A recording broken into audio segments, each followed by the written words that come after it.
99.9% of the time, I'm as normal as he is or anybody else is. But there's that 1% of the time or whatever that there's some kind of a problem there. Esse é Bob Joe, em seus 31 anos de idade. E com problemas, ele está se referindo ao assassinato e estupro de mais de 10 mulheres ao longo de 8 meses. Assim como muitos outros serial killers, Bob escolhe bem suas palavras para tentar diminuir o peso de seus crimes. Entretanto, essa imagem de homem calmo e controlado é muito diferente da presenciada por suas vítimas. Com atos bárbaros, seus ataques chegaram a ser confundidos com o de um animal selvagem, e talvez ele nunca teria sido pego se uma de suas vítimas não tivesse conseguido escapar. Robert Joseph Long, mais conhecido como Bob Joe, nasceu no dia 14 de outubro de 1953, em Kenova, West Virginia, nos Estados Unidos. Ele foi o único filho de Joe e Louera Long. 2 anos após o nascimento de Bob, o casal se separou por motivos desconhecidos. O menino ficou com a mãe, que se mudou, procurando vida nova em Miami, na Flórida. Junto de sua mãe, Bob enfrentou dificuldades financeiras, enquanto a mulher tentava a vida em bares e restaurantes. Um tanto desastrado quando pequeno, Bob passou por mais quedas e acidentes do que uma criança normal. Caindo de balanços, escadas e até cavalos, o garoto sofreu uma grande quantidade de traumas na cabeça. Ponto esse que, obviamente, foi utilizado por sua defesa no futuro, a fim de apoiar os seus crimes. Entre todos esses acidentes, talvez o mais grave deles foi quando Bob foi atropelado por um carro aos 7 anos de idade. Por conta desse incidente, ele ficou com dentes e maxilar levemente deformados pelo resto da vida. A dificuldade financeira forçou Bob e sua mãe a morarem em uma pequena casa com um único quarto. Eles dividiram a mesma cama durante anos, até a adolescência do garoto. Eventualmente, sua mãe trazia para casa outro homem, que dizia ser seu namorado. Nessas noites, Bob dormia no sofá para dar privacidade para o casal. Esse ponto parece ter deixado o jovem bastante furioso, e algumas pessoas acreditam que esse tenha sido o início de seu ódio por mulheres. É possível que Bob tivesse sentimentos confusos sobre a própria mãe, e vê-la com diferentes homens que tomavam fisicamente o seu lugar pode ter causado algum impacto em sua cabeça. Em suas entrevistas no futuro, sempre que Bob fala sobre a mãe, ele soa muito agressivo e até ressentido em certa medida. Segundo ele, a mulher não lhe dava a atenção desejada, talvez por ter de trabalhar boa parte do dia. Também lhe incomodava o fato de sua mãe usar roupas provocantes e trazer para casa homens que roubavam o seu lugar. Ter uma relação de amor e ódio com a própria mãe e usar sua imagem como alvo para as vítimas é algo bastante comum entre assassinos em série, e com Bob não seria diferente. Durante a adolescência, ele descobriu que era afetado pela síndrome de Klinefelter. Essa é uma anomalia nos cromossomos sexuais que afeta unicamente pessoas do sexo masculino. É uma condição genética rara que diminui drasticamente o nível de testosterona enquanto entrega ao sujeito traços femininos. Talvez o mais perceptível deles seja o crescimento de seios, conhecido como ginecomastia. Os efeitos dessa condição, somado ao seu problema no maxilar, renderam muito bullying contra Bob, tanto na escola quanto na vizinhança. Aos 13 anos de idade, ele passou por uma cirurgia para reparar a ginecomastia, porém ainda evitava tirar a camisa por conta das cicatrizes. Foi feito um acompanhamento para a síndrome, resultando em melhoras significativas. Na escola, Bob conheceu uma garota de nome Cynthia Bartlett. Também conhecida como Cindy, ela aceitou o flerte do garoto e eles começaram a namorar. Bob não conseguiu se destacar na escola, alcançando notas medíocres. Abandonando o ensino médio, sem se graduar, ele passou a trabalhar como ajudante de eletricista. Aos 19 anos de idade, Bob alistou-se no exército dos Estados Unidos. Apesar da infância conturbada, a vida parecia promissora para o jovem. Diferente de outros assassinos em série, ele não parecia fascinado pela morte e, ao que tudo indica, também não cometeu crueldade com animais. No dia 25 de janeiro de 1974, Bob e Cindy se casaram. Após esse dia, algo pareceu diferente no homem. Descrito por sua esposa como controlador, ele escolhia o que a moça iria comer e com quem iria falar. Bob chegou a acusá-la de infidelidade, o que, segundo ela, nunca aconteceu. Ele odiava o cheiro de pipoca, que parecia ser um dos alimentos preferidos de Cindy. E isso também gerou muitas discussões entre o casal. No dia 14 de março de 1974, Bob sofreu um grave acidente de moto, recebendo um forte impacto na cabeça. Ele foi encaminhado ao hospital, permanecendo internado por 5 meses. Irritado e satisfazendo a si mesmo múltiplas vezes por dia, seu comportamento assustou as enfermeiras. Quando se recuperou, Bob já não era mais o mesmo. Extremamente agressivo e demandando múltiplas atividades íntimas com sua esposa por dia, ele parecia ser outra pessoa. Fortes traumas na cabeça, principalmente na parte frontal, podem alterar o comportamento e até a personalidade do indivíduo. Quando há dano cerebral, principalmente na parte frontal, pode ser mais difícil para que o sujeito controle seus impulsos. Quando isso é detectado, é necessário um acompanhamento mais de perto por profissionais da área, o que no caso de Bob não parece ter acontecido. É possível que esse acidente, somado a todos os outros, tenham influenciado em seu comportamento agressivo e posteriormente em seus crimes, o que não o exime de culpa pelo que fez. Ele ainda era capaz de separar o bem do mal e sabia exatamente o que estava fazendo. Por conta desse acidente, Bob foi afastado do exército e recebeu treinamento como radiologista, o que sugere que em algum momento sua mudança de comportamento tenha sido notada. Em casa, Bob continuava violento contra sua esposa, agredindo a mulher fisicamente. Com os joelhos sobre os ombros da moça, ele desferia tapas e socos no rosto de Cindy, em meio a ofensas e ameaças.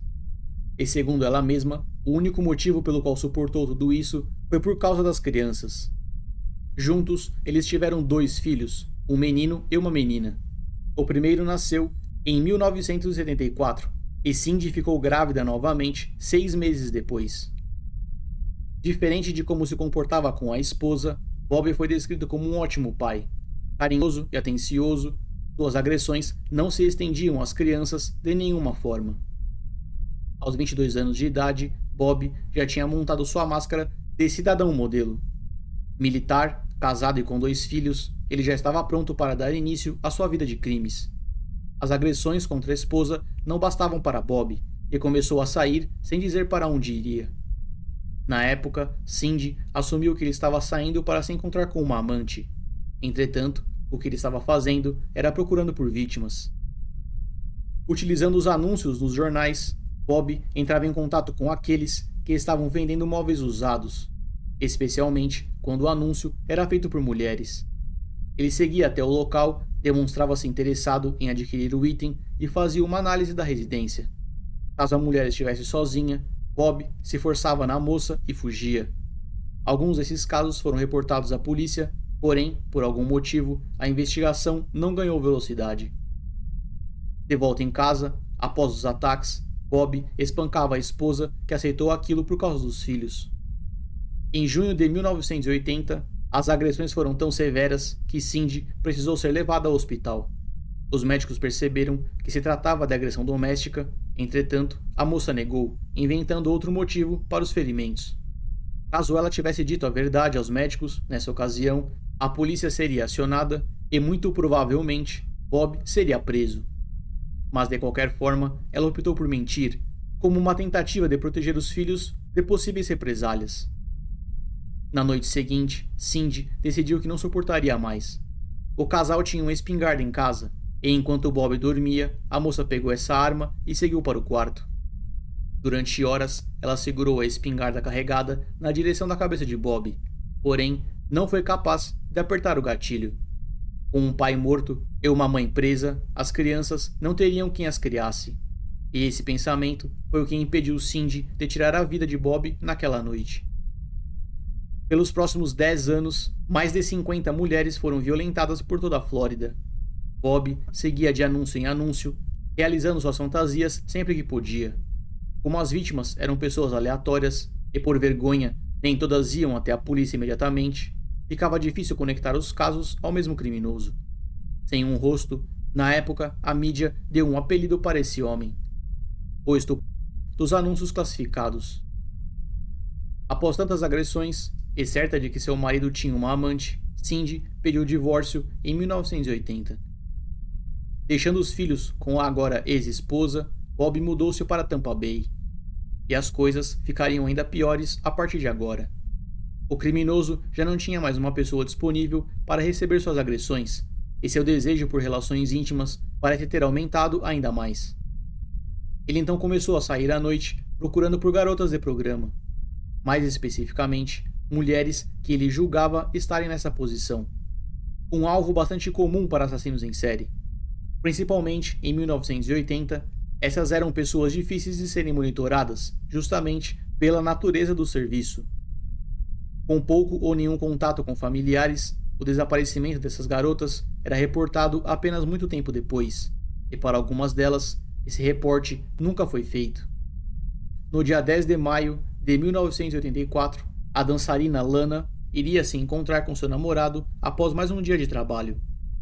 Ela dançava em um clube de stripper, e segundo suas amigas, a moça nunca aceitava caronas para casa.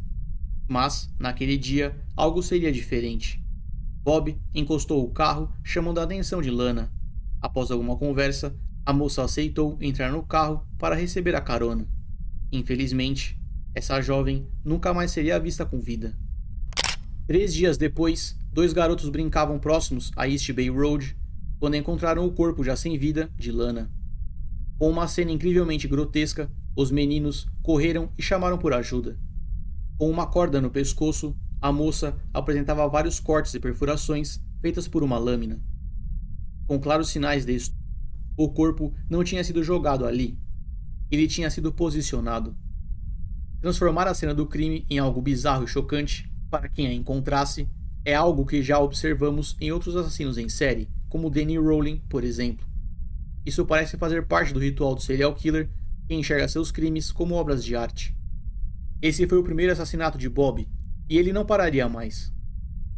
No dia 26 de maio daquele mesmo ano, Michelle, de 22 anos, aceitou entrar no carro do criminoso. Ela oferecia seus serviços e acreditava que aquele seria apenas mais um deles. Bob levou a moça até um local isolado e, chegando lá, usou cordas para amarrar a mulher. Após agressões e avanços íntimos, Michelle foi lançada para fora do carro. Mas, diferente das outras, ela ainda estava viva. Bob percebeu e, furioso, desceu do veículo. Com uma faca, ele abriu o pescoço da mulher de forma incrivelmente violenta, antes de fugir do local. Michelle faleceu poucos segundos depois. A forma escolhida para tirar a vida de suas vítimas, estrangulamento, deu a Bob o controle total sobre aquelas mulheres. Esse parece ser um ponto em comum entre criminosos dessa natureza. Estar no controle absoluto parece lhes trazer algum tipo de prazer além da agressão. E quando olhamos para esse nível de brutalidade, como no caso de Bob, percebemos que vai muito além do assassinato em si. Ele estava tentando matar a mesma imagem repetidas vezes, possivelmente a da própria mãe. Estava montado o modus operandi de Bob Joe Long. Vagando de carro à noite, ele se aproximava de uma mulher jovem que julgava ser uma garota de programa. Fosse com dinheiro, drogas ou mentiras, ele convencia a moça a entrar em seu carro. Uma vez dentro do veículo, eles seguiam para um local isolado. Chegando lá, a vítima era amarrada, torturada e abusada, para então ser assassinada via estrangulamento. O corpo era posicionado de forma bizarra e o serial killer deixava o local. Apesar de características físicas diferentes, todas as vítimas eram moças jovens, e sua maioria garotas de programa, o que dificultou bastante a investigação. Pelos próximos 8 meses, toda a área de Tampa Bay ficou refém de um assassino extremamente violento e sedento por vítimas. Com mais de uma jovem desaparecida por semana, todas as mulheres, garotas de programa ou não, ficaram com medo de sair à noite. Geralmente, assassinos em série não começam a matar de uma hora para outra. Há um período de preparação e evolução de planejamento antes do primeiro ataque. Inclusive, essas primeiras mortes são as mais importantes para a investigação. Com a evolução do modus operandi, o criminoso se adapta, deixando cada vez menos evidências para trás. Isso até que ele procure por um novo estímulo. E enquanto os agentes estavam desesperados atrás do serial killer, novos corpos foram descobertos. No dia 8 de junho, Elizabeth, de 22 anos, foi a próxima a aceitar uma carona de volta para casa. O motorista era Bob Joe. Com boa aparência e muito carisma, ele vestia bem sua máscara de cidadão modelo. Contando as mentiras que fossem necessárias, ele fez com que Elizabeth entrasse no carro, levando-a para o mesmo destino das outras. O corpo da moça foi encontrado 16 dias depois, e a polícia descobriu que o seu cartão foi utilizado para esvaziar a conta bancária. No dia 7 de outubro, o corpo de Chanel, de 18 anos, foi encontrado já sem vida, com um ferimento de disparo de arma de fogo no pescoço, uma característica diferente das vítimas anteriores. Ao todo, acredita-se que Bob tenha tirado a vida de mais de 10 mulheres em um período de 8 meses, todas brutalmente atacadas, torturadas e assassinadas. Como esses corpos levavam alguns dias para serem encontrados e foram deixados em meio à natureza, os peritos trabalhavam contra o tempo. Animais selvagens e mudança de temperatura eram apenas alguns dos fatores que contribuíram para a contaminação e destruição dos corpos. Isso tornou a coleta de evidências um processo caótico e muito sensível, o que mais uma vez ajudou o criminoso a permanecer em liberdade. Entretanto, algumas pistas resistiram ao teste do tempo. As marcas dos pneus eram as mesmas em todas as cenas e apontavam para um modelo específico de veículo. Algumas fibras de tecido vermelho também foram encontradas em mais de uma vítima, o que poderia estabelecer uma conexão com o serial killer. Acreditar ser invencível ou mais inteligente do que a polícia é outra característica comum entre assassinos em série, e eventualmente a prepotência tomará o controle. No dia 3 de novembro de 1984, aproximadamente às 2 horas da manhã, Lisa, de 17 anos, estava voltando de seu trabalho para casa em sua bicicleta. Alterando completamente seu modus operandi, Bob não usaria mentiras e promessas para atrair a garota para o veículo. Ele se aproximou, rendeu Lisa com uma arma de fogo e jogou-a dentro do carro. Ela teve seus braços amarrados e olhos vendados. Desta vez, Bob não levou a moça até um local isolado. Ele a levou até seu próprio apartamento. Chegando lá, ele se forçou na jovem, ainda amarrada, e a levou até o banheiro para um banho. Em seguida, ele repetiu aqueles atos terríveis, para então sentar e pedir desculpas pelo que havia feito. Lisa foi uma jovem muito forte e com um controle emocional fora da curva. Ela foi capaz de fingir sentimentos por Bob, ganhando sua confiança um pouco mais a cada hora. Aos poucos, seus braços foram desamarrados e, por fim, sua venda foi removida. Esse foi um tratamento muito diferente dado por Bob, e para as outras mulheres, a agressão inicial vinha seguida de tortura e assassinato. Por algum motivo, desta vez foi diferente. Talvez pela procura de um novo estímulo, como acontece com assassinos em série após uma certa quantidade de crimes repetidos. No dia seguinte, Bob colocou Lisa em seu carro e seguiu para sacar dinheiro. Com as mãos soltas, mas novamente com a venda, ela foi capaz de espiar por baixo do tecido. O veículo era um Dodge Magnum vermelho, e assim como o interior do carro, a moça também pôde ver placas e estabelecimentos que seriam perto da residência do assassino. E aproximadamente às 4 horas da manhã, Bob fez algo totalmente inesperado. Parando o carro em um estacionamento aberto, ele permitiu que sua vítima fosse embora. Talvez esse seja o ponto mais estranho do caso de Bob. Ele sabia que ao permitir que aquela moça deixasse o veículo, seria questão de tempo para que fosse preso.